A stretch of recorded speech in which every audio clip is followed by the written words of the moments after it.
grand direct des médias. Initial TV. À la télé ce soir, salut Tom. Bonjour. On va s'intéresser à La Belle et ses princes presque charmants. Tout à fait, c'est ce soir sur W9 à 20h50. Alors je vais redonner le concept de l'émission pour les auditeurs qui ne connaîtraient pas. C'est une jolie célibataire à la recherche de l'amour qui doit choisir le futur homme de sa vie parmi une douzaine de garçons. Alors devant elle, deux groupes. Le premier, je cite, des garçons au physique atypique mais au grand cœur. Donc les moches. Non, faites pas les choquer.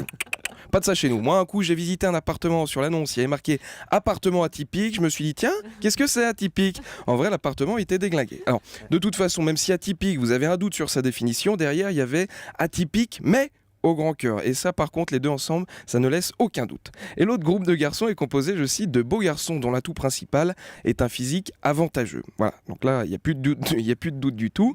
Donc d'un côté, les moches, mais au grand cœur, et de l'autre, les beaux mecs, mais cons comme des baloches. Bien résumé. Alors ce serait quoi les critères de sélection d'un séducteur ? Alors les critères, ça va être simple, c'est vous avez des abdos ? Ok, très bien. Vous avez des tatouages ? Ok.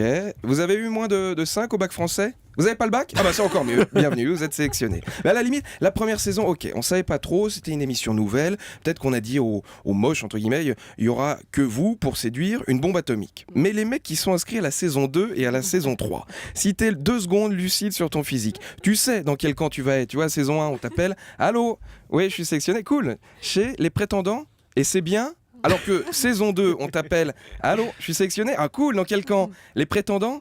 Ah bon, il n'y a plus de place chez les séducteurs ? Si ? Ah d'accord, ok. Je veux dire, on t'appelle, on te dit que tu vas être chez les prétendants, il y a toute ton intégrité physique qui est remise en question. C'est comme quand tu te fais recaler en boîte, c'est pas le fait de pas pouvoir aller danser qui fait chier, mais c'est tout ce que ça implique. Tu dis merde, c'est la chemise Waikiki et les mocassins glands qu'on déconne ou c'est ma tronche ? Alors, chaque saison, la production fait la même blague aux candidats dans cette émission La Belle et ses princes presque charmants. Au début, il y a que les prétendants. Les mecs, ils sont chauds, ils disent cette année, c'est notre année. Et 2 jours après, il y a tous les beaux gosses qui arrivent. Et là, tu sens que pour les prétendants, il n'y a plus d'espoir. Ouais, Ils se disent dans un dernier élan, bon, les gars, Jean-Christophe, Sylvain, venez, on fait un concours de cerf-volant. Ils ne savent même pas en faire, les séducteurs. Mais au fond d'eux, ils s'y croient même plus. Moralité, les moches, les petits, les gros, les grands, les maigres, les presbytes, les myopes, les chauves, les astigmates, les poilus, les gras du bide, les mous de la fesse. N'oubliez jamais qu'il y aura toujours un séducteur près de vous pour vous faire chier. Une seule solution, leur péter la tronche. Bonne journée. Merci beaucoup Tom Villa, Initial TV, La Belle et ses princes presque charmants, c'est tous les lundis soirs sur W9. Pour retrouver donc les beaux cons comme des manches et les moches qui jouent au frisbee. Atypique, c'est ça. C'est bien noté. Merci beaucoup Tom Villa.